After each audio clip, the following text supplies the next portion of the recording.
E ponto não que nós elaborar o emerdia para estar seguro Clube Kiberhacha está centro de atividade para 40 anos dando serviço aos adultos maiores nós cumpre 40 anos aqui nós elaborar aqui com nosso rol para estar último 40 anos e aqui com nós mira como rol importante que nós por fazer durante o seguinte ano no Zilante nós elaborar também um plano estratégico que nós temos para os seguintes 5 anos que nós elaborar BC e à vez também nós para parte de subsídio com importante etapa para nossa organização atualmente nossa fundação tem 60 para 70% de subsídio do governo de Aruba e outra parte de fundo nós recebemos de Rotary Club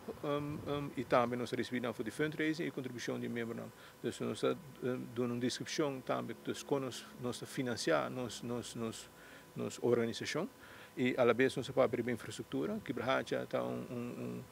organização que na 1985 a estabelecer mês na Clube Kiberhacha na Piedra Plata caminho está escola gebouw tempo a Kiberhacha School e tudo ano com fundação nós manter mas atualmente nós temos toch nós quer certa ampliação nós quer certo cambio e certa manutenção e quer ser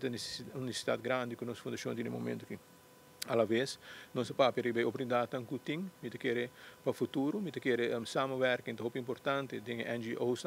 pero talvez também me querer é importante para nós querer elaborar também é parte de começar bem sistema de keten é parte de cuido para adulto maior que é parte de bem-estar de adulto maior e cuido to sincronizar com outro de maneira efetiva e